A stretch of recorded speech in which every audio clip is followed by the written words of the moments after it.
What the It's one of those where were you when moments. Either you were awake at 12:12 a.m. Eastern time, or you woke up in the morning to your phone absolutely blowing up. Luka Doncic was traded to the Lakers for Anthony Davis, an all-star. It didn't matter. It will forever be known as the Luka trade. A trade so insane that the person who reported it had to insist he wasn't hacked. And somehow it only got weirder from here. It's been 1 year since the most shocking trade in NBA history. Let's look back at all of the madness that has happened since. On February 1st, 2025, Luka Doncic was traded from the Dallas Mavericks to the Los Angeles Lakers in one of the most shocking trades in NBA history.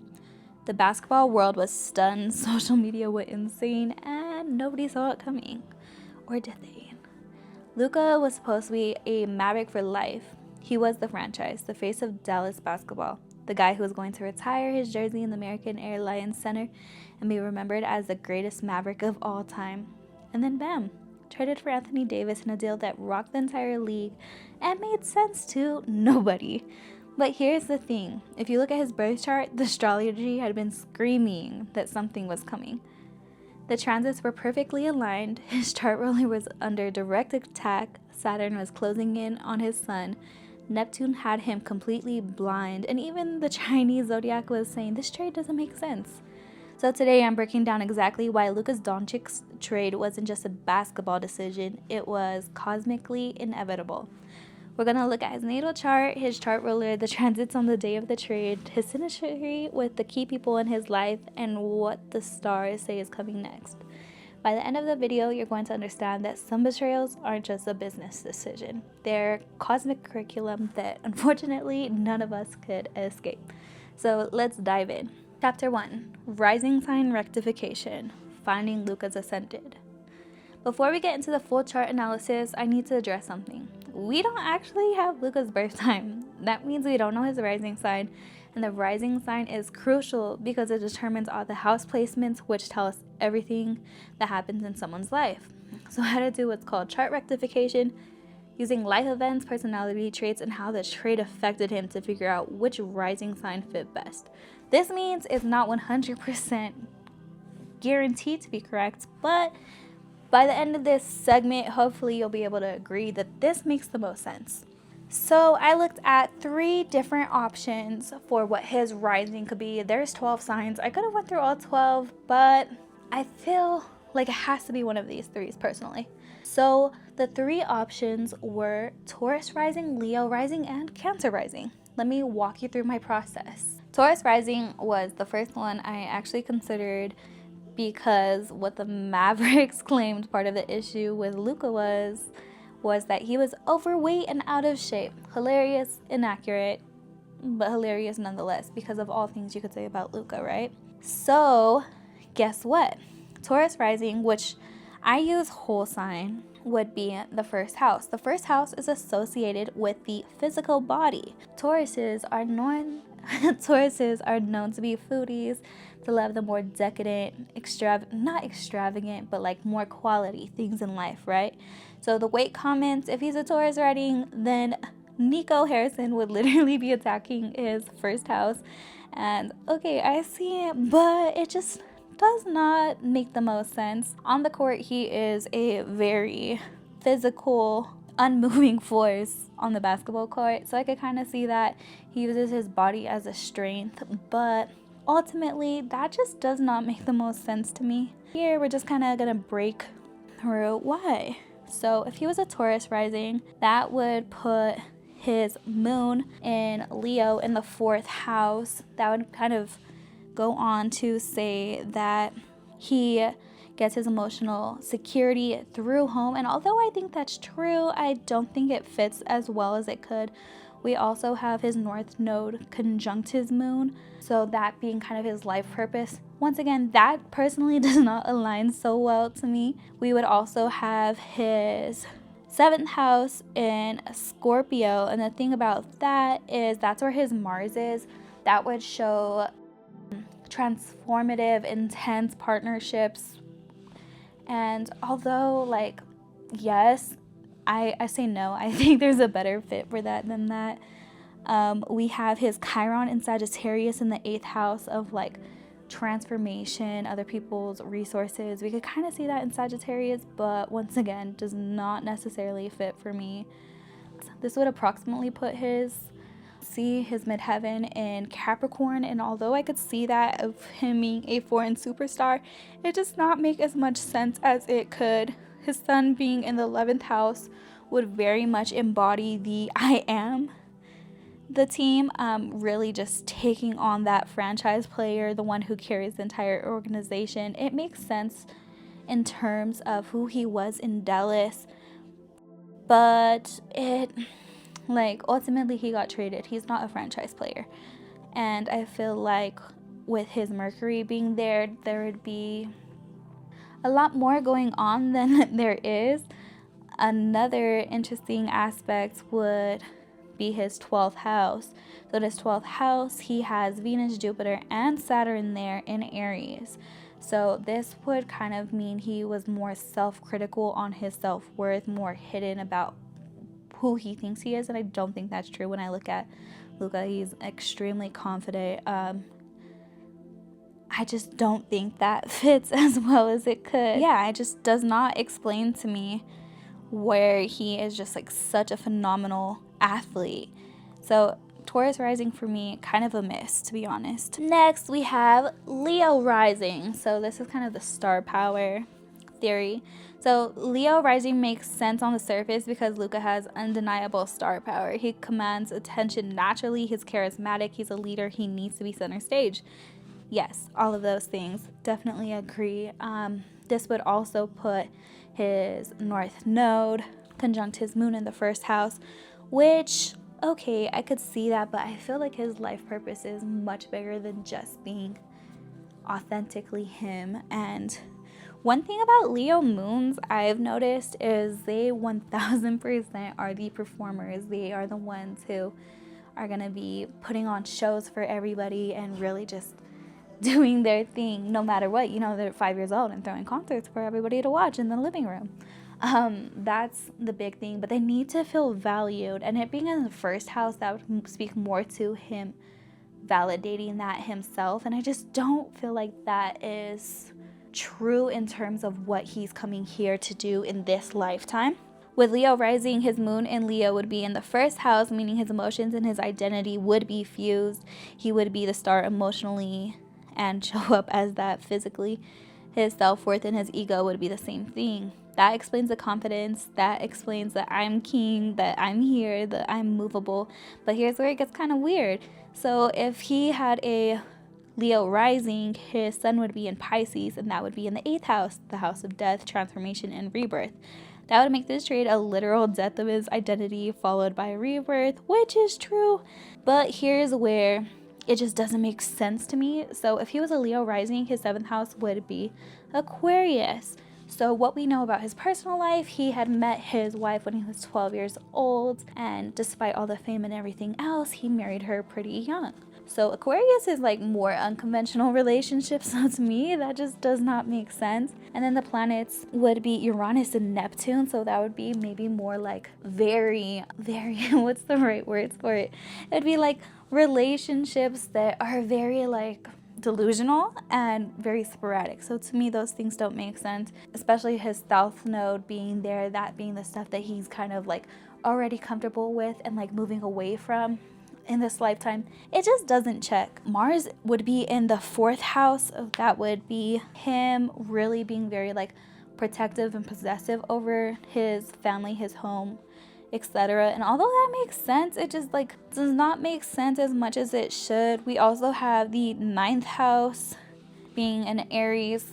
Aries kind of rules like foreign things, people, places, things. So we could see it, but him having Aries in the 9th house and Saturn being there, to me, I don't see that refinement in terms of that. Like, yes, he is an internationally known superstar. He has both benefics there, meaning Venus and Jupiter, so he does have that push of luck in that aspect, but it just doesn't fit right for me, in my opinion. And lastly, we have Cancer rising. So Cancer rising is the winner for me. This is where everything clicks, in my opinion. So the chart ruler becomes his moon in the second house, which this means that his entire life is set up in a way where his entire emotional operating system is organized around feeling valued. Kind of like I said, that's a Leo moon thing. They need to have that like validation, feel admired, be on that stage and, you know, get that praise. But it being in the second house, it's about self-worth, money, resources, what you're worth. So when Dallas traded him, they didn't just move a player, they attacked his chart ruler, with his chart ruler being, you know, the thing that naturally governs him in this lifetime. So they really said, like, you're not valuable enough to keep. And that's why it was so personal. Cancer is a water sign. It's our emotions. It's our nurturing. It's, you know, our mother. It's our bonds. It's our family, our home, all of those different things. So it definitely destroyed him emotionally. And the thing about cancers, I have a Cancer sister, so I feel like I'm well versed in this. She is the most hard-headed, like soft-bodied person ever. Like, and I mean that in the aspect that when she feels some sort of way, it's like definitely for life. Like there's no skirting around it. Like you said what you said, and that's definitely that. But I think what's really difficult about it is like there's a deep betrayal that happens, and there might be forgiveness, but like you're never gonna forget. And it's like wrinkling a paper. Like that paper will never be perfect after the fact, if that makes any sense. So when that happened, it definitely was just an entirely different thing. We have his fourth house being in Libra. To me, this just makes so much sense. I feel like he keeps such a great balance. Like first off, he's fairly young. I think he's born in 99. 2026. He's 26 because his birthday hasn't passed yet. It will be at the end of the month. But with that, like he keeps a great balance. He has 2 kids, you know, wife, an entire life, career, all of these different things. He goes back to Slovenia, all of those different things. So he keeps a balance very well. And I think that's one of those like more beautiful things, because despite all that he is on the court, like he still values his home life and keeping that very balanced, very pure, very beautiful. And then in the fifth house is where we see the house of sports, performance, competition, creativity, the stuff that really just lights you up. So that fifth house naturally would be like the house that Leo occupies, and that's like where the sun shines essentially. So that's where you really, really just do what you love and do it well. So there we have Mars in its home sign of Scorpio, not its home sign, but traditionally Scorpio is ruled by Mars, not just Pluto. Pluto adds that intensity, that deepness in ways that Aries doesn't. It adds that intensity. So with Mars being there, that is absolutely perfect, because when I look at Luka, like despite everything, like he is here to do his thing and like viciously as he needs to and get it by any means. Like he's going to make it happen. It's very much like obsessive intensity, never forget a slight. I'll use that betrayal as fuel forever energy. That Scorpio Mars in the fifth house, it really just like boosts him to a whole different level, if that makes any sense. The placement that really like makes legends in terms of athletes, just because it's basically people who are able to transform that grudge and those betrayals into like championships, where it's just like, oh yeah, you said that about me, yeah, have fun saying it to me with this championship in my hand, which is just hilarious to me. So love that. Next up, we have his seventh house in Capricorn, and here's where, like, to me this is where it really makes sense. So like I said, he had married his childhood sweetheart essentially. I don't know too much about them, but like he had met her when she was 12. Despite everything that happened in life, he still married her. Love that. Capricorn is like our traditional relationships, traditional values. So like them even getting married so early in life and just like deciding like, hey, you're my person. Very, very Capricorn energy, that longevity, right? But here's where it's interesting. So in the seventh house, you see partnerships, relationships, people you come into business partnerships, make contracts with, but you also see open enemies. And this is where the tea is teeing. So we have LeBron. We have LeBron James, his new teammate in LA. He is a Capricorn sun. You know who else we have there? Take a guess. We have Nico Harrison. So we literally have like his new business partner, essential, his person that he's working with LeBron. And then we have the person who betrayed him contractually. Isn't that crazy? Yeah, so very interesting to just think about that. Next up, we have the sun in Pisces, which lands in the 9th house of foreign things, foreign lands, philosophy, higher meaning, international success. So we have his sun and his Mercury there. His entire identity is wrapped up in being that foreign kid who made it to America. The Pisces sun is in trine with his Cancer ascendant by house base. So we really see that his Pisces sun trusted Dallas to move there, to really take care of him, make that his new home. And with that, you know, that Pisces sun believed in that loyalty, believed like, hey, we have the same values, this is why it's going to work, and just really thought there was more loyalty and trust built there.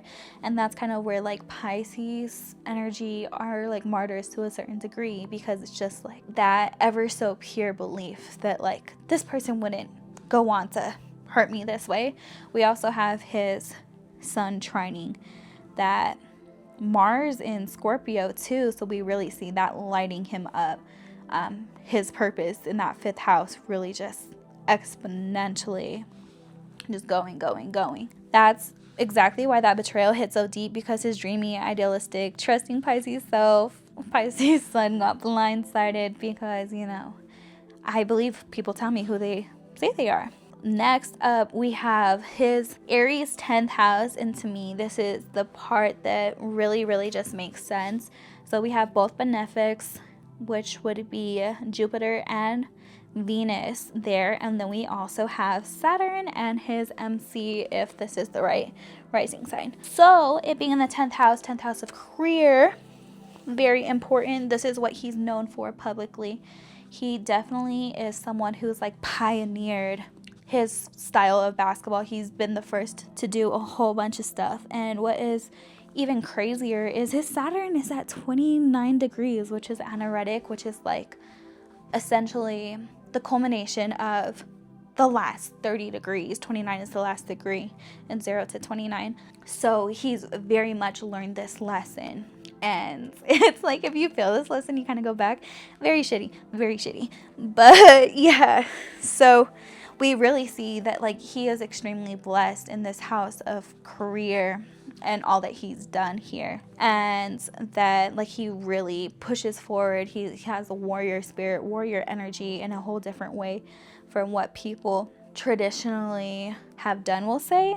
But with that Saturn there, he's worked hard for everything he's gotten. It hasn't just been like easy. He's done the work. He's done what he's needed to.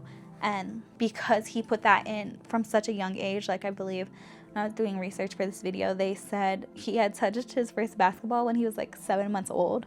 Like, you know, that's a lifetime. His dad was a basketball coach of effort, energy, love, compassion, all put into this thing, and really just like rising to the occasion and being his very best.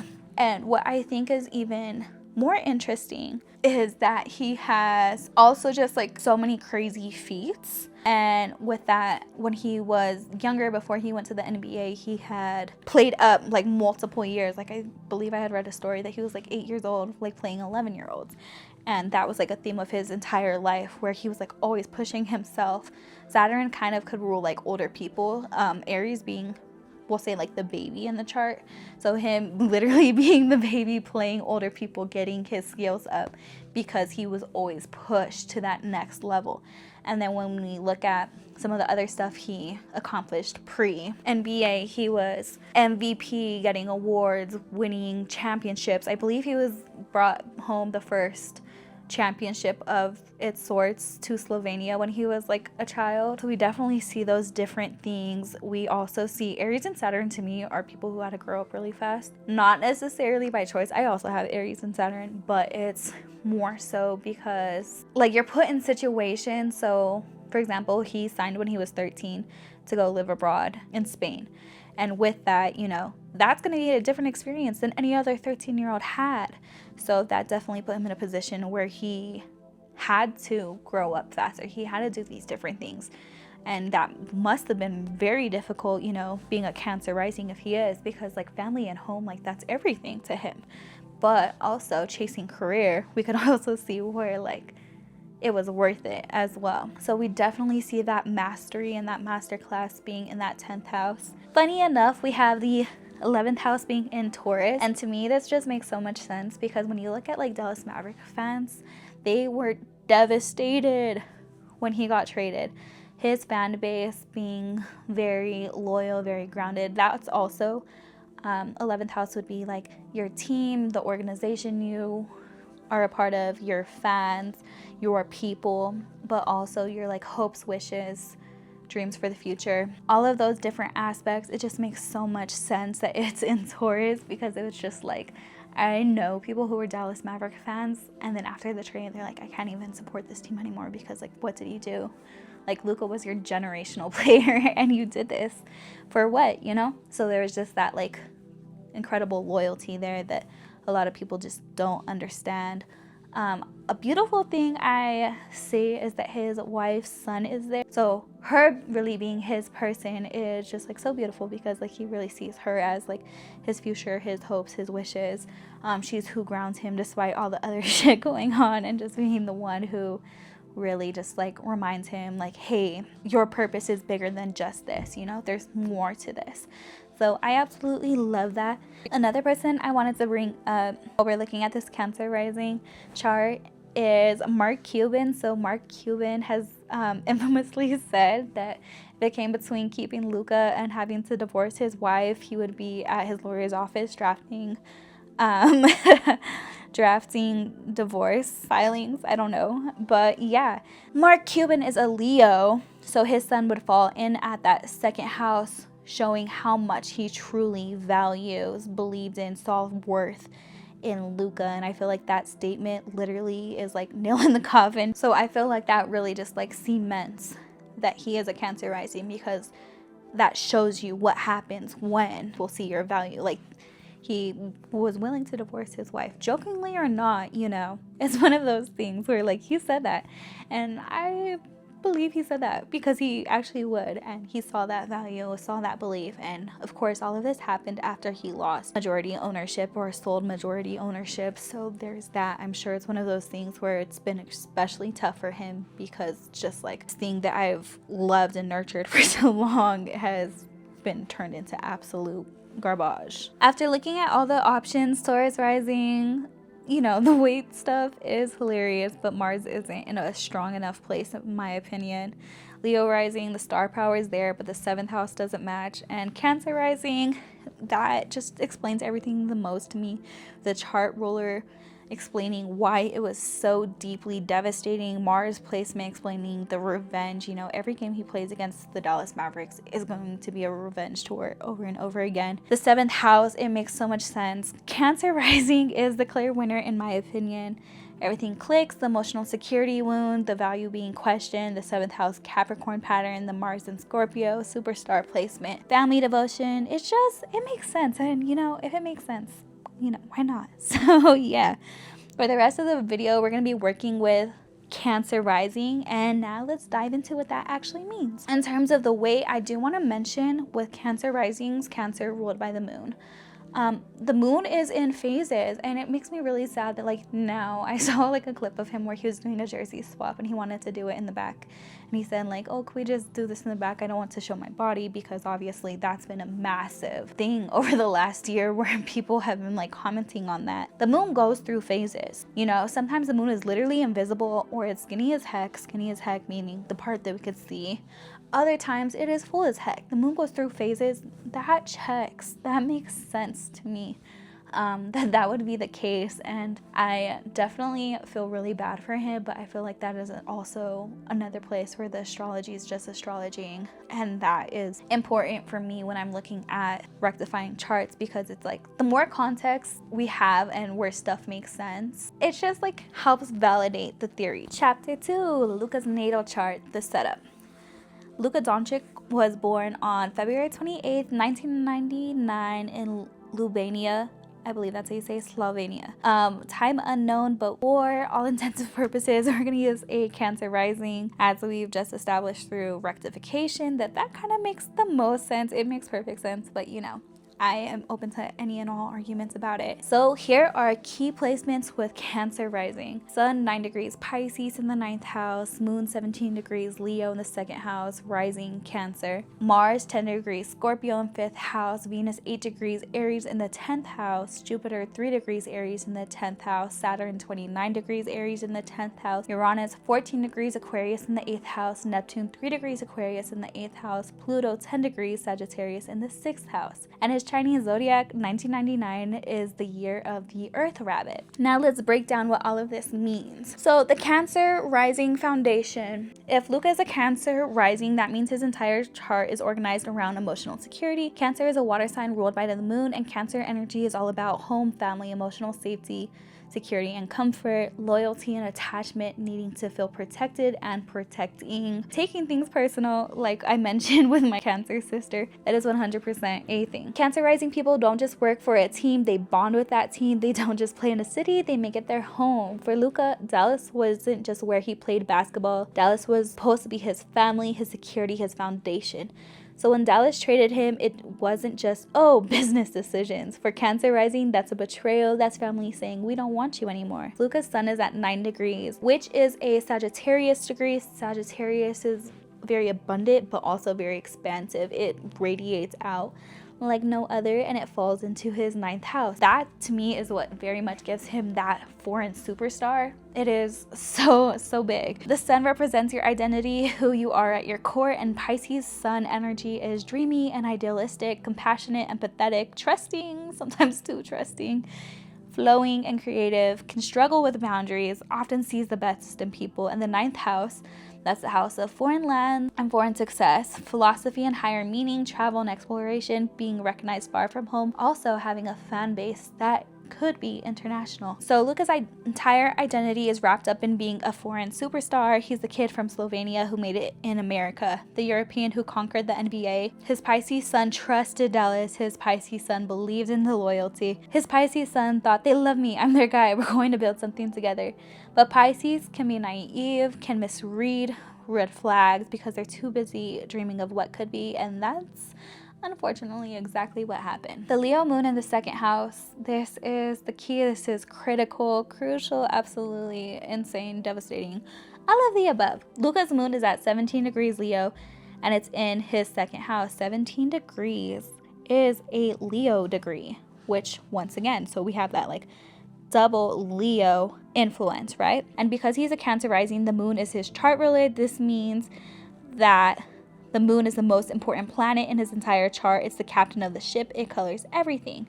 Let me break down this a little bit further. The moon represents your emotional nature, what makes you feel safe and secure, your instinctive reactions, your deep needs. Leo moon specifically needs to be seen and admired. Emotional security comes from being the star.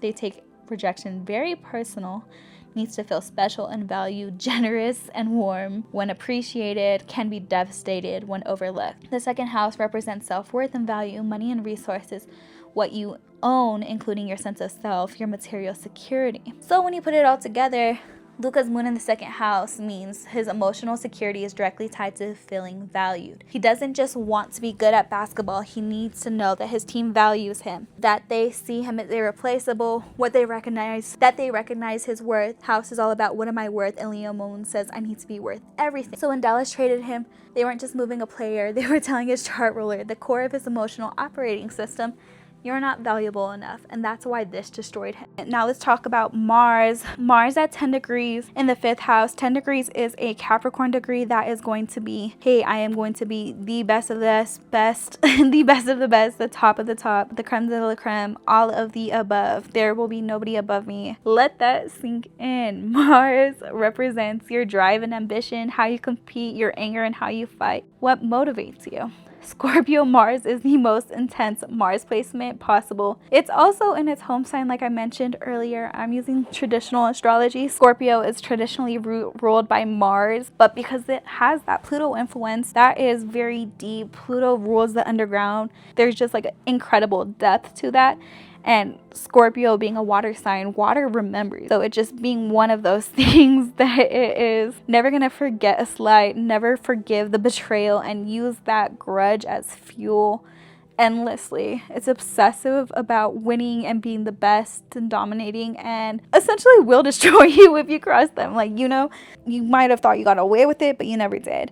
Fifth house is your creative self-expression, performance and play, where you shine, competition and sports. So Luka has the Mars placement of champions and assassins placed in the house of sports and competition. This is an elite athlete signature. But here's what's crucial to understand. Scorpio Mars doesn't just want to win. Scorpio Mars wants to win because someone doubted them. Michael Jordan famously said, "I took that personally about everything."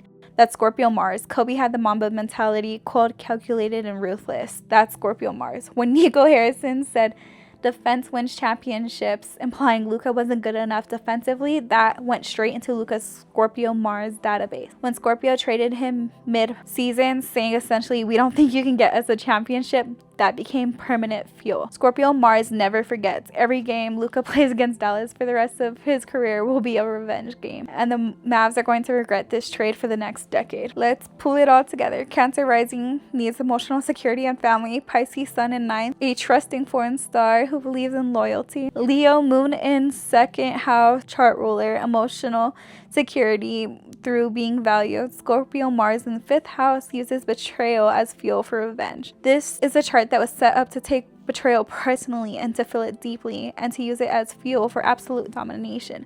The universe designed Luka to be a warrior who fights harder when wounded. Dallas just handed him the wound.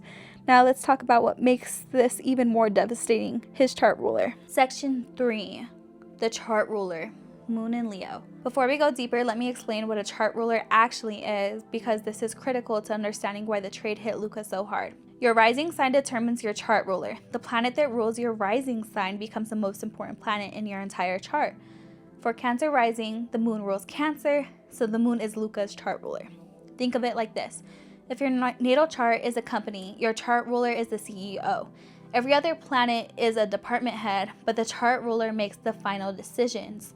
It's the lens through which you experience everything in life. So when I say Luka's moon got attacked by this trade, I mean his entire operating system got attacked. Leo is ruled by the sun, and Leo energy is regal and defined, needs to be the star, creative and expressive, but needs admiration, takes rejection as an ego wound. A Leo moon doesn't just want to be liked. A Leo moon needs to be celebrated, needs to be told you're the one, needs to feel irreplaceable. Think about lions in the wild. The lion is the king of the jungle. Lions don't question their position. They know they're the most important animal in the ecosystem. That's Leo energy. And when you have your moon in Leo, that's your emotional nature. Your emotions operate like royalty. You feel emotionally secure when you're being treated like the king or queen. The second house, the value wound. Now let's add the second house to this. The second house is about what you value, what you're worth, material resources and money, self-esteem and self-worth, what you possess and own. When your moon, your emotional security is in the second house, your feelings are tied to your worth. Do I have value becomes an emotional question, not just a logical one. For Luka, the question isn't, am I a good enough basketball player? It's, does my team value me emotionally? Do they see my worth? Chart ruler plus Leo moon plus second house equals the perfect storm. Now let's combine the three. Chart ruler is your entire operating system. Leo moon needs to be the star. Second house is your self-worth and value. All of that equates to, I feel emotionally secure when I know I am the most valued person in the room. This is Luka's core emotional need. He doesn't just want to be the best player, he needs his organization to treat him like he's irreplaceable. He needs his team to communicate through their actions. You're our guy, we'd never let you go. And Dallas treated him. Dallas said, with their actions, your value is negotiable. We can replace you with Anthony Davis. You're not worth keeping. They attacked his chart ruler. They attacked his emotional operating system. They attacked the core of how he experiences security in the world. That's why this wasn't just a trade to him. This was an assault on his identity. The moon aspects. Let's look at how Luka's moon aspects other planets, because this tells us how his emotions interact with other parts of his chart. Moon square Uranus at 14 degrees Aquarius. A square is a 90 degrees angle, it's tension, and Uranus represents sudden changes, shocks, and disruptions. So Luka's emotional security the moon, is in constant tension with unexpected disruptions, Uranus. Just when I start to feel secure, everything changes. This aspect shows up in his life as injuries right when he's peaking, teammates leaving, rosters changing, and ultimately getting traded right when he thought Dallas was his forever home. I don't think that oppositions are necessarily bad.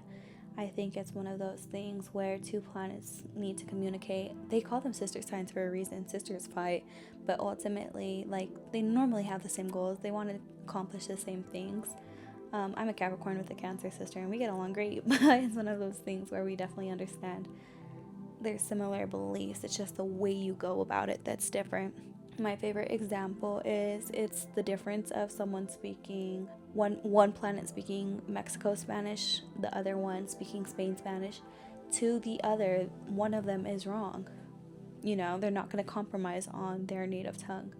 But ultimately, can they communicate to each other? Yes. They just have opinions about the other one. So, yeah, I think when you have the Leo moon and the Uranus in Aquarius, that's where you get those sudden surprises. Uranus is in its home sign as well, so that is where that shock value is almost through the roof, and it's one of those things where you really couldn't see it coming. Moon square his Mars, and the same way that oppositions get a lot of heat, I think so do squares. I don't think squares are that hard. It's one of those aspects where the two different planets basically want to go about a similar thing, but they're very hard-headed in the way they want to do it. So I see Leo moon obviously needing to feel valued, but then that Scorpio Mars really desiring to prove a point. They essentially want this similar thing in the aspect that they can co-work, but there needs to be a point in which they are given to do so. They can't naturally just do so, if that makes any sense. I also think that North Node conjunct his moon also creates an aspect. It's right at the end point of being in square with his Mars in Scorpio, but it's like through remedying that and realizing, you know, sometimes you gotta let go of the grudge. It's not worth the mental toll. Then he can really step into that regal royal feeling that Leo moon wants. That aspect where it's just like ultimately he knows his value. He doesn't have to wait for anyone else to believe it. He doesn't need to prove anything for it. But that takes time. So there's that. Section 4, the Capricorn 7th house pattern. Let's get into this and look at one of the most crazy parts in Luka's chart, in my opinion, because it's something I feel like not many people have really noticed. But when you see it, you realize that the trade was kind of like written in the stars per se. So if Luka is a Cancer rising, that means his 7th house, the house of partnerships, contracts, open enemies, and one-on-one relationships, is in the sign of Capricorn. 7th house can be your marriage and committed partnerships, business contracts and negotiations. Open enemies, people who challenge you publicly, the types of people you attract for relationships, how you experience the other in one-on-one dynamics. And Capricorn is cold and pragmatic, business focused and strategic, ambitious and success driven, can be ruthless in pursuit of goals. Nothing personal, it's just business, traditional, structure oriented. And when we look in like terms of like romantic relationships, those are those ones who want the very traditional marriage and they want the longevity. They want to be married for 50 years. That is 100% what Capricorn wants. So Luka's 7th house in Capricorn, that means he attracts Capricorn energy in his partnerships and contracts. Now let's talk about the wild stuff. The betrayer. Nicco Harrison was the general manager of the Dallas Mavericks. He's the man who orchestrated the trade that sent Luka to the Lakers. Nicco was born December 28th, 1972. That makes him a Capricorn sun. His sun falls directly in Luka's 7th house. You see what just happened. The man who traded him, the man who said your value is negotiable, the man who betrayed him is a Capricorn sun sitting in Luka's house of open enemies and contracts. Nicco Harrison literally embodies Luka's 7th house energy. He's a Capricorn saying, this is business. Defense wins championships. We need to make a strategic move. Cold, pragmatic, ruthless. That's Capricorn 7th house energy. Him saying that he didn't realize what Luka meant. ridiculous, but we see it with that coolness. His new partner, LeBron James. Luka was traded to the Los Angeles Lakers, where he now plays with LeBron James. LeBron born on December 30th, 1984. That makes him a Capricorn sun as well. He also falls in Luka's 7th house. And here's the craziest part. Nicco, the betrayer, and they both represent the same astrological archetype. This is not coincidence. This is fate. Luka's 7th house is Capricorn. That means the universe is teaching him lessons through Capricorn energy. Lesson 1. Nicco, the Capricorn betrayer, taught him that Capricorn energy can be cold, that business comes first, that loyalty is negotiable, that value is strategic. LeBron, on the other hand, being the Capricorn partner, will teach him that Capricorn energy can also be enduring, that legacy is built through consistency, that success comes from discipline and structure. And I just want to add this, like, it makes so much sense that LeBron has played as long as he has as a Capricorn. Capricorn rules time. That is where that longevity comes from. It is going to be doing what it wants to do for as long as possible. So it's the same energy, just two different aspects. The fact they were born so close to is just absolutely crazy. I feel like that's definitely the universe just saying, pay attention. These men are mirrors of each other. They're showing you two sides of the same coin. And I definitely see that too, just in regards to his relationship. Like, he did a very Capricorn thing when he married somebody he knew for a very long time, very youngly, and has a very traditional relationship. So it all just, it makes sense to me. Maybe it makes sense to you as well. The Capricorn message that Luka is being taught right now is not everyone operates from the same emotion like you do. Luka, being a Cancer rising with a Leo moon, he's all emotion. He takes things personally. He bonds deeply. He feels betrayal in his soul. But Capricorn says some people make decisions based on strategy, not feelings. Nicco didn't trade Luka because he hated him. He traded him because he thought it was the best business decision. That's Capricorn. And LeBron won't be Luka's emotional best friend, but he'll be his business partner. He'll show up, execute, and build a legacy with him. That's also Capricorn. Luka's 7th house is teaching him, learn to work with people who don't operate from the heart. And honestly, that might be the best valuable lesson of his career. Section 5, the transits, the perfect storm. Alright, now let's get into the transits. This is where we look at where the planets were on February 1st/2nd, 2025, the day Luka was traded, and how they were interacting with his natal chart. Because here's the thing, the natal chart tells you who you are, your natal promise, what you're here to do, what you're here to learn. But the transits are what's happening at any given moment. And on the day Luka was traded, the transits were absolutely unkind. So let's walk through them. On February 1st, 2025, Saturn was at approximately 17 degrees Pisces. And we have to remember that Luka's sun is at 9 degrees Pisces. That meaning Saturn was in the same sign as his sun's 8 degrees, if I could do math right. And Saturn's energy was already being felt. Saturn represents reality checks and hard truths, limitations and restrictions, tests and challenges, father figures and authority, long-term consequences, growing up and maturity. Saturn in Pisces specifically could be a reality check around dreams and illusions, kind of reminding you like, hey, it's okay to dream, but like be so serious. Having to face the truth you've been avoiding, fantasy dissolving, waking up from the dream. Luka's sun had been dreaming that Dallas was his forever home, dreaming that loyalty mattered, dreaming that he was untouchable. And Saturn said, wake that ass up. That is an illusion. Saturn doesn't punish you, it just shows you the reality. And the reality was Dallas was not going to be his forever home. His value was negotiable. And loyalty is a myth in the NBA. That's a Saturn lesson. And it was happening in his 9th house, the house of foreign lands and distant places. Saturn said, your foreign success in Dallas, that chapter's over.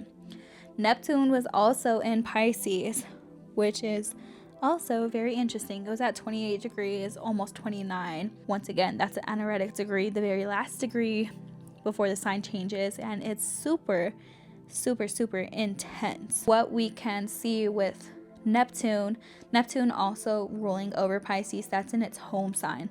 So with that, it's kind of like extra strong. Neptune is maximum confusion. You can't really see anything clearly. Illusions are everywhere. Betrayal is everywhere. The fog is so thick, you really can't see what's coming next. That was also in his 9th house near his Pisces sun.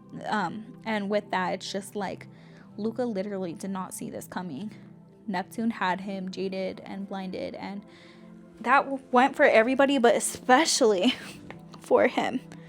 Neptune really has you believe in a trust in the unseen, and that can make you believe in illusions. And when the truth comes out, it's absolutely devastating because it's something you would have never thought would have came. Luka didn't really have a chance to mentally prepare.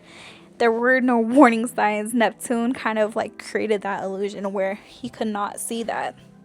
We also have Mercury in Aquarius, which of course would be in his 8th house. There was talks of a transformation that was coming that he literally did not know, which is absolutely insane when you think about it. Like, there was no knowing what was going to happen, what was going to change his life, literally in the matter of but a few days. We also had Pluto just entered Aquarius. Pluto is the planet of death, rebirth, transformation. It's where you have to die, essentially, to be born again. And we see lots of power and control there, but that's also the loss of power. So with that Mercury and Pluto being in Aquarius, we definitely see all that transformation that was going to happen. Also, 8th house being other people's money, it really just makes sense.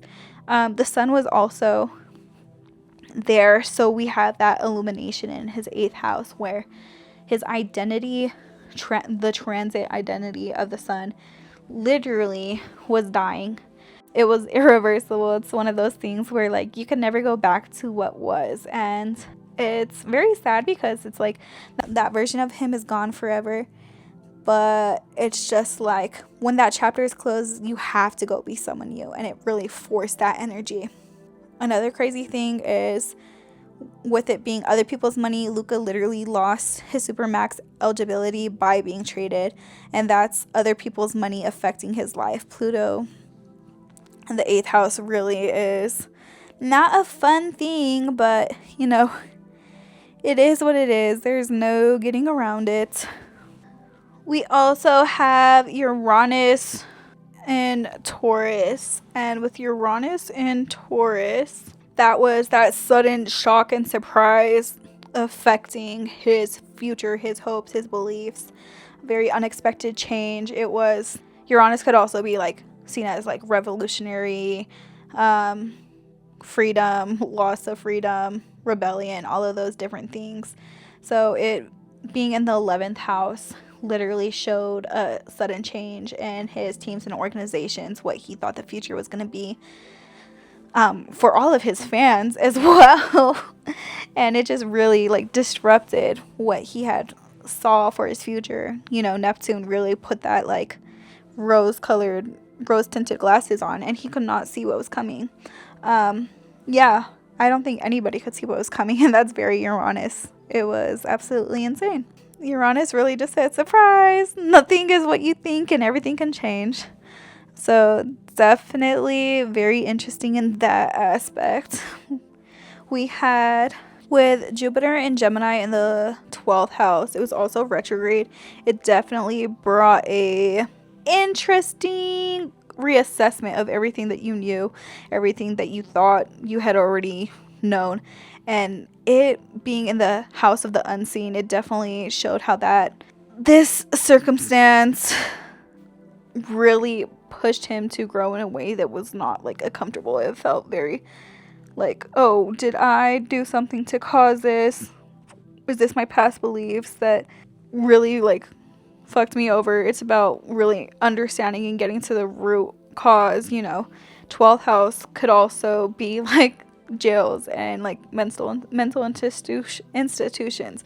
So being stuck with your thoughts there, definitely difficult, pulls you to a place of like reflection where it's just like, did I cause this? But ultimately it's a place where you have to kind of like accept what is, accept what's already happened, understand that like anything that's happened already is done and all you could do is grow from it. And by the time Jupiter gets out of retrograde, then that's where you can kind of move into the new, if that makes any sense.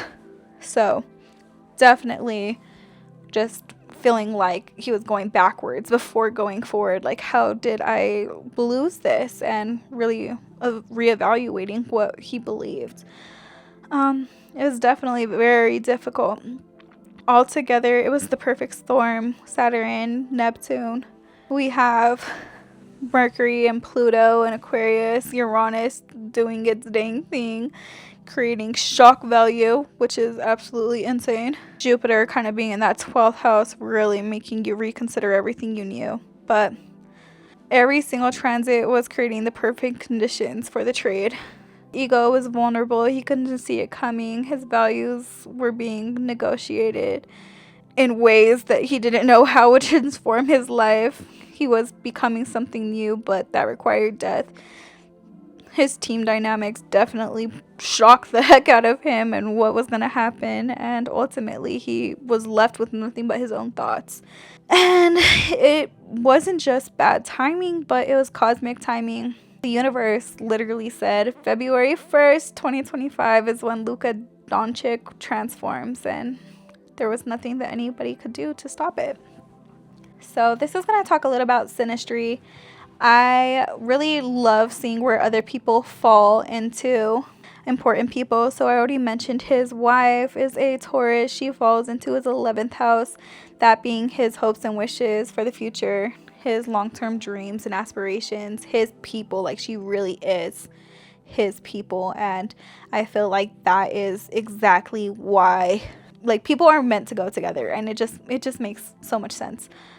She embodies his wishes, like being very stable, grounded, secure, beautiful, comfortable, and Taurus energy, just very loyal, committed, grounding, steady.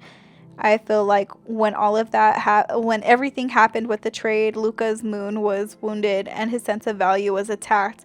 When his Cancer rising was screaming, "I've lost my home," his wife was the one who like kept him grounded. Taurus is the one who says, "I'm not going anywhere. I am stable. I'm here. You can count on me." And that's exactly what Luka needed. Another interesting aspect is she's born in 98, I believe. So she's a tiger and he's a rabbit. And the tiger in the Chinese zodiac is bold, courageous, fiercely protective, strong, and confident, natural leader, and will fight for the people. Whereas the rabbit is gentle and peaceful, diplomatic and graceful, comfort-seeking, avoids conflict, and needs security. So when you look at the two, you get this aspect where the tiger protects the rabbit provides softness and peace, the tiger provides the strength. And definitely see how that dynamic could have played out, where it's just like his wife very much being that protector. I think also just the fact that like they had met so young was also super beautiful, because it was just like she really, you know, how she aspects his son is like, hey, like, you are valuable for more than just like who you are and whatnot. And, you know, just being kids, like, that is just, wow, I love that.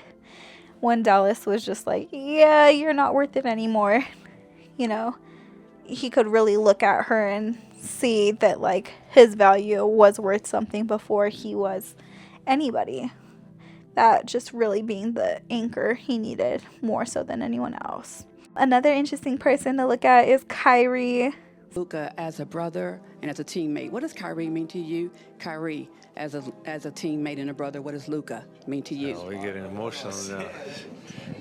Like, you gonna talk about it? Go ahead, man. Yeah, because you get the long speeches. Yeah. So this is, to me, I loved watching Luka and Kyrie play. I love Kyrie also. Kyrie was born on March 23rd, 1992, making him a Aries sun at 3 degrees. His Chinese zodiac is Year of the Monkey. Now, watch what happens when we look at where Kyrie falls in Luka's chart. Kyrie's sun is at 3 degrees, which falls in as 10th house. The 10th house representing career and public image, legacy, reputation, authority, and leadership, what you're known for, your highest achievements. And when we look at Kyrie falling in there, he was definitely a career catalyst. When Kyrie arrived in Dallas, Luka's career exploded. They went to the NBA Finals. Luka's public image reached new heights. His legacy really just took off and started forming.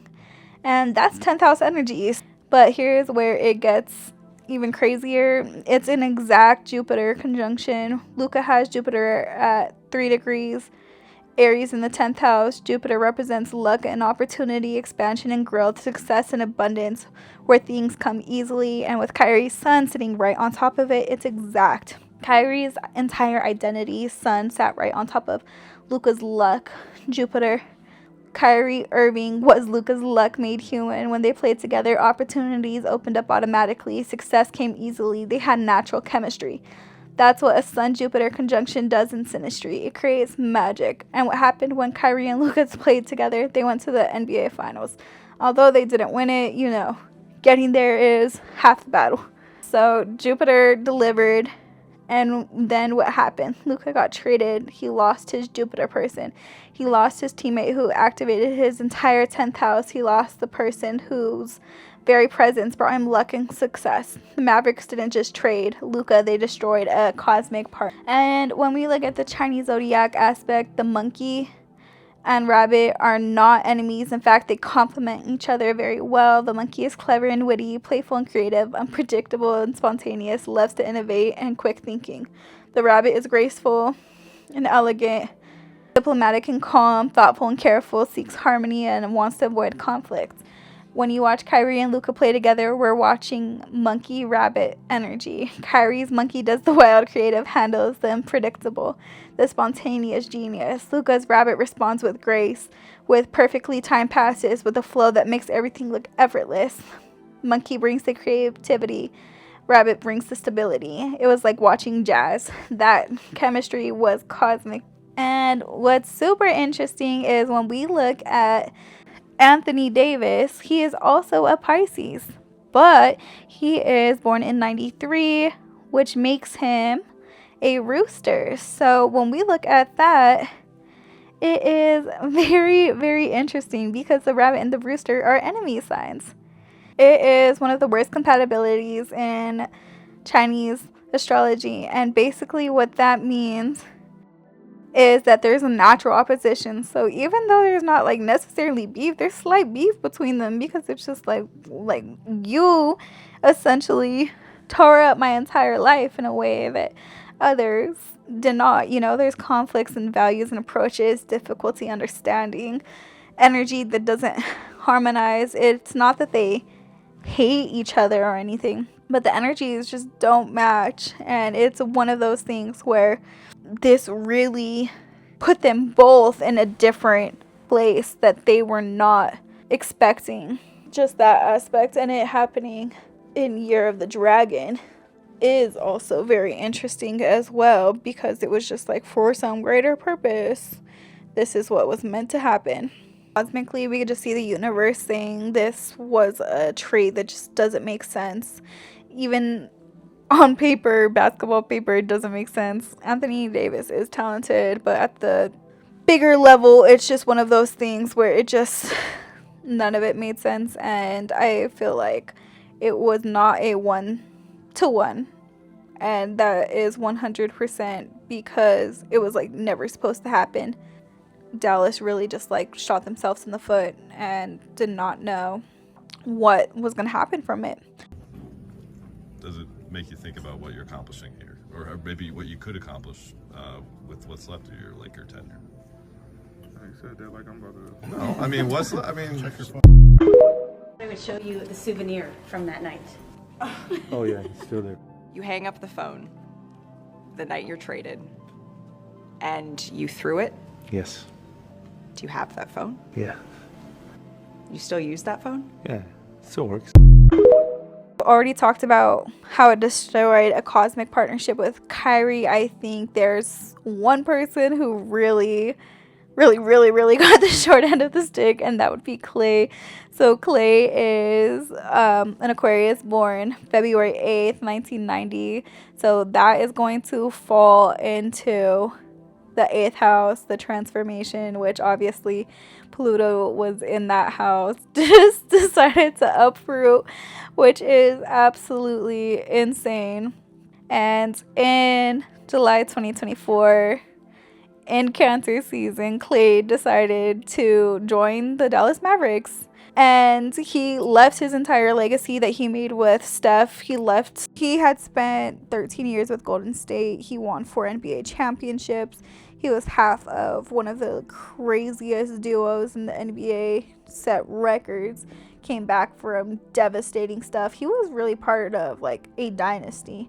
And he had decided to sign with the Dallas Mavericks in effort to play with Luka Doncic. And the quote that absolutely like destroys me is him saying it was a joy to play with Luka in those 22 games. And it's just like Pluto and Aquarius really like got him, and I feel so bad for him. Truly, I feel like just looking at that like spontaneity, like it was absolutely insane. So when we look at Klay's Chinese zodiac, he is year of the horse, being very free-spirited and independent. We're about to actually move into a year of the horse. I feel like it's very interesting because horses essentially can't stay in the same stable forever, which obviously like hold your horses, stay stable, play on words, but also just in this aspect, Klay really felt like he needed a new journey. He chose a team with horses. That is hilarious to me. The jokes write themselves. The universe is so funny. But I think he really looked at, you know, the NBA at the time and was just seeing like, oh, you know, Luka, I want to be a part of this. You know, Aquarius sun, very collective based. Like he never, even with Steph, he never needed to be the star. He was okay being, you know, part of something greater than himself. And I think it's just so sad because he left his stable, he left Steph, he left Golden State, and it was for Luka. So when we look at that, Klay's sun falls in Luka's 8th house, and that's just like so sad because 8th house, death and transformation, rebirth, regeneration, other people's resources, what we lose to become someone new. Klay really just walked directly into Luka's 8th house and kind of like triggered. He didn't trigger it, but like he essentially was part of the stuff that he had to leave behind. And it's just like never small stuff. It's, you know, death and rebirth and like the taboo stuff, the stuff that like other people really just don't understand. And sometimes you could see when people fall in your chart in certain houses, like they represent those themes. And I feel like I truly feel like when Klay landed in Luka's chart, he became like a catalyst for transformation. And you know, I don't think it's a bad thing. I think it was just a very sad thing. And the quote just makes me so sad. But you know, some could even say like Klay's presence in Dallas was a sign that something was going to happen, that something was going to be transformed, gonna end. And Klay really had no idea what he was walking into. But you know, especially coming after Dallas having gone on like a championship run, like that is just so tragic in my opinion. And I just feel bad for him because he like essentially like uprooted his entire house just for that, you know, opportunity to play beside him, and got 22 games. Some other interesting stuff is Aquarius and Cancer is in a quincux. So it's an awkward angle, and basically what that means is like essentially the two have nothing in common. So Aquarius is a masculine air sign that is fixed. We have Cancer, a feminine water sign that is cardinal. So nothing in common in terms of that. They have different operating systems. So Klay, the Aquarius, approaches basketball in a sense where it's just like, hey, this is about something bigger than us, emotions aside, and you know, very collective based in terms of if we're looking at like for the future of things, like that is Aquarius. Versus Luka is very deeply connected to that. He needs that emotional. He needs to know that the people around him support him in ways that go further than just the court but in life. And Klay like obviously really wanted to play with Luka, but he was that did it in a very logical way. It just essentially did not work the same way that like Kyrie and Luka did. Kyrie being an Aries sun, that's a fire sign, but but it's cardinal. They have that cardinal point. And the same way with like oppositions, where I don't think they're bad. I think squares, like you learn a lot from your squares, because it's just like, hey, we both want to go about it different ways. How do we make both of us happy?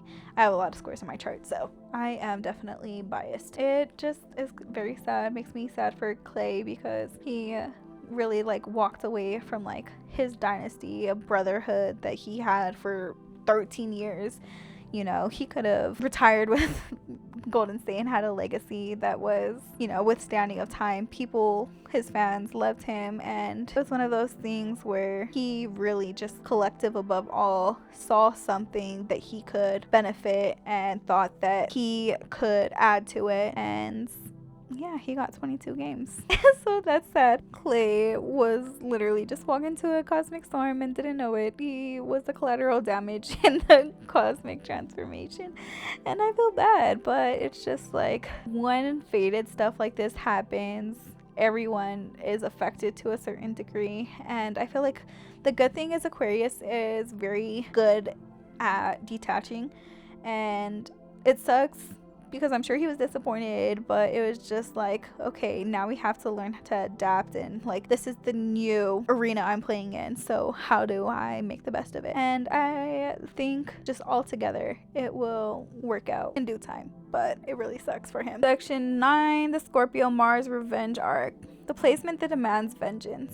All right, we've talked about how Luka's moon got attacked, how his value was questioned, how his identity shattered, but now we have to talk about what happens next, because Luka Doncic isn't just going to process this emotionally and move on. He has Mars in Scorpio in the 5th house, and that means that he's about to make Dallas regret this trade for the rest of their franchise's existence.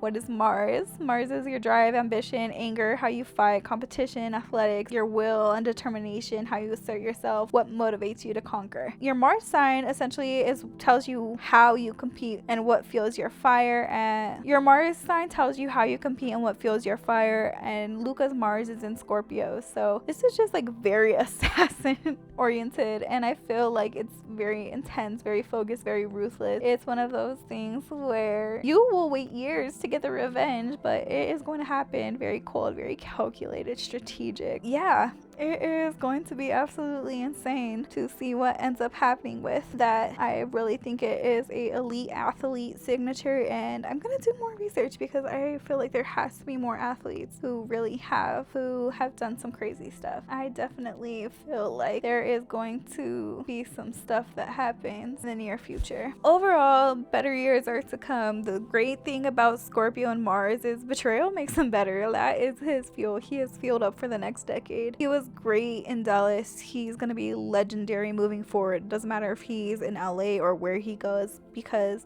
now he has this sense of purpose that's been activated, that fuel that is good to go. His Scorpio Mars without a grudge is good, you know, but when you have something to prove, you're unstoppable. Dallas gave Luka the gift of motivation that will really just like outlast everything, because they decided to betray him. There is like some shadow side to it where it's like, that could be toxic. It could be too intense to the point that like he will self-destruct to prove a point, could become obsessive to the point of burnout. But ultimately, because his Leo moon is in a square with it, I think there will be some points of, since his Leo moon is in a square with his Scorpio Mars, I think there will be points where he has to like check in and see like, is this even really worth the effort? Like, are they worth it? The solar return and perfection. So I want to talk about perfections and his solar return. This happens 3 weeks, a little bit more than 3 weeks before his birthday.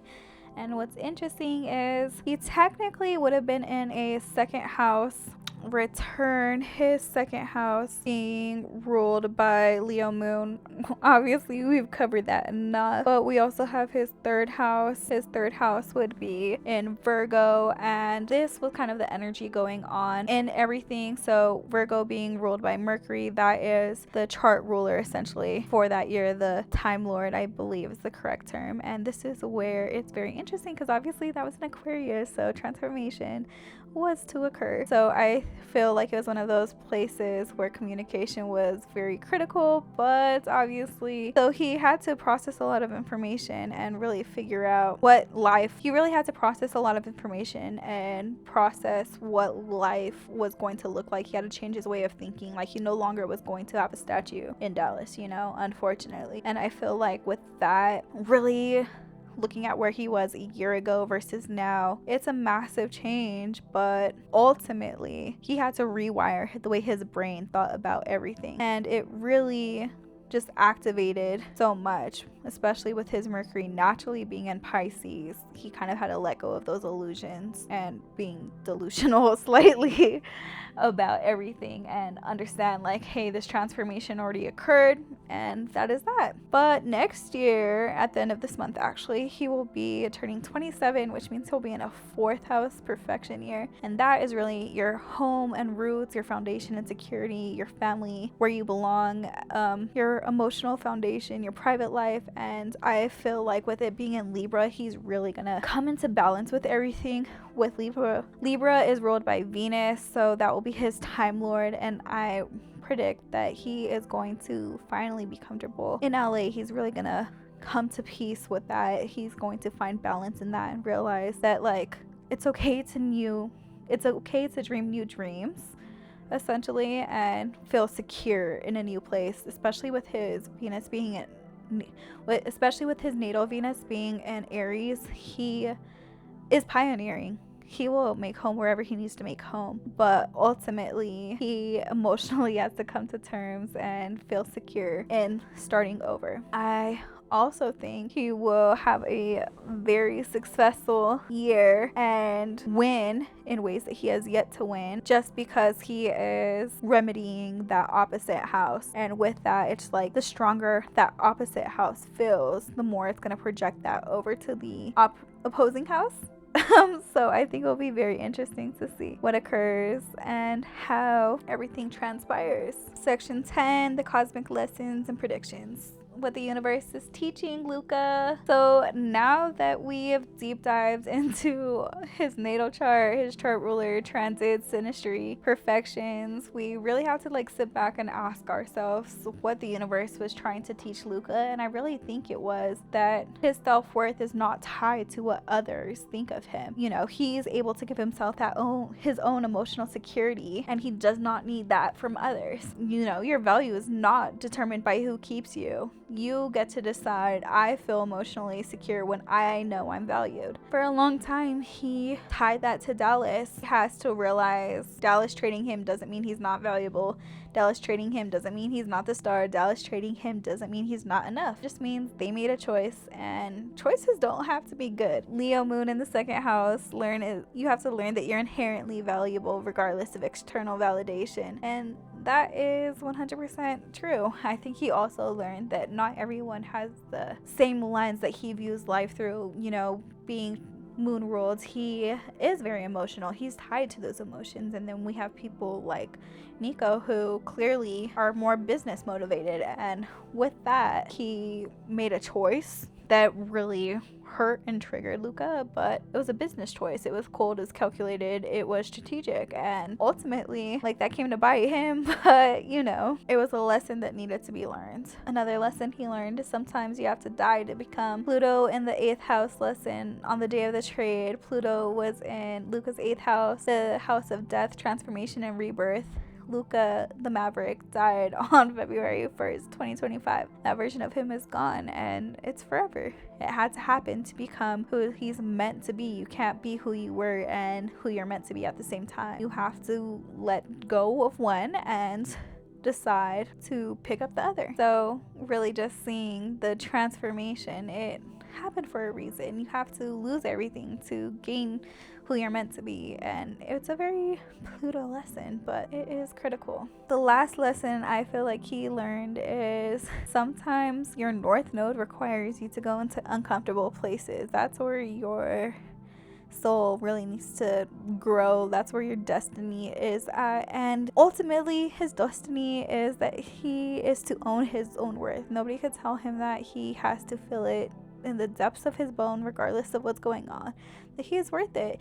And sometimes because you won't make a choice, the universe will make a choice for you and will push you towards that choice, sometimes gently, sometimes hard. So Luka wasn't moving toward his north node fast enough. He was comfortable and validated by them, and too many of those south node tendencies. So the universe said, okay, bet. And into the deep end he went. The trade happened, and now he has to learn that lesson. He has to own it, and he has to become self-sufficient, self-validated, and that's the north node doing what it does. I feel like it's definitely crazy.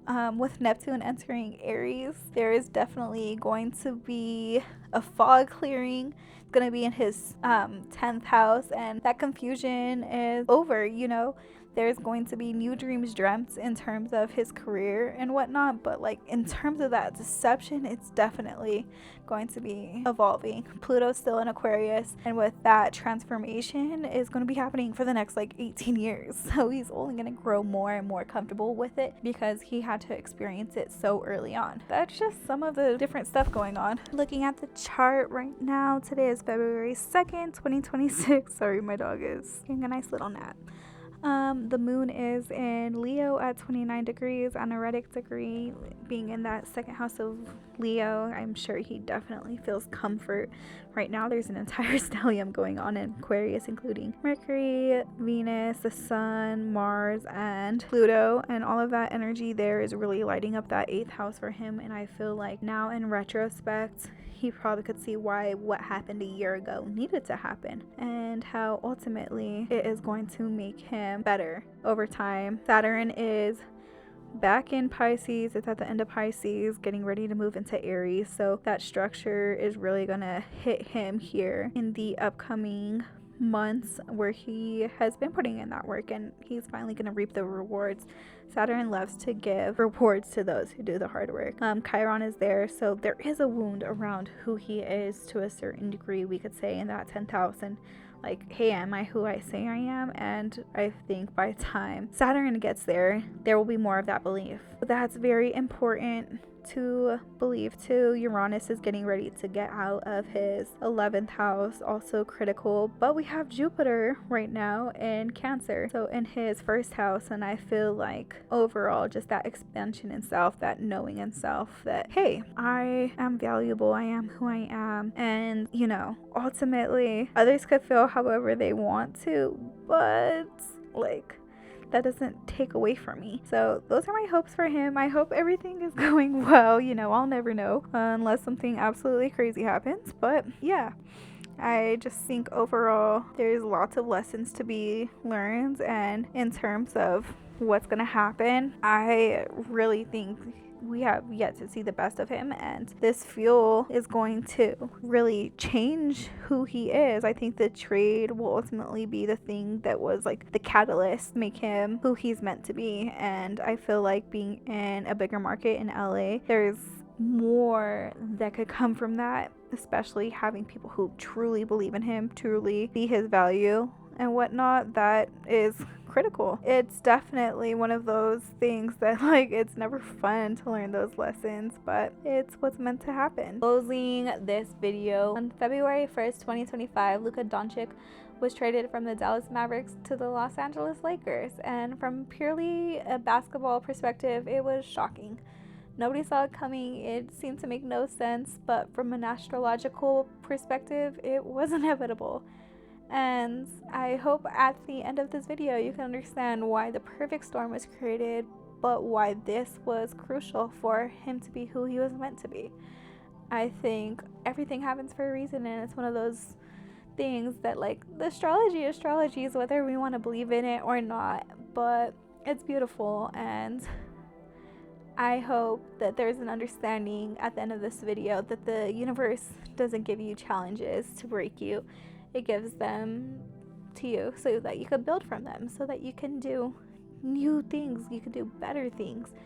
And all the things that Luka had to overcome in the last year are also, visible now, and why they were as critical in the storm that there was. This trade wasn't random, it was cosmically designed. Not by Dallas, not by the NBA, but the universe. And the bottom line is sometimes betrayals are just business, yes, but sometimes betrayals are cosmic curriculum that none of us could avoid. And this was cosmic curriculum.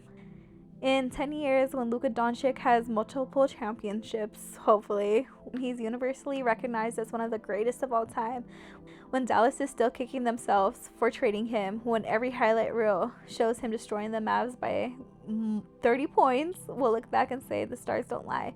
The betrayal was necessary. The revenge will be legendary. And my final thought, everyone watching this video, if you've been betrayed, if you've been traded, if you've been told you're not valuable enough, look at Luka's chart. He's a legend already. His moon in the second house needed to learn its valuable independence of others. His Scorpio Mars needed fuel to become legendary. His North Node needed to be activated. Sometimes the universe says, I'm taking away what you thought you needed so you can discover what you actually are. And that's not cruel, that's love. And for Luka Doncic, this trade wasn't the end of his story. It was the beginning of his legend. If you want to see more astrological breakdowns of athletes, celebrities, current events, let me know down below. Yeah, I hope you enjoyed this video. This is my first one. I'm gonna get better.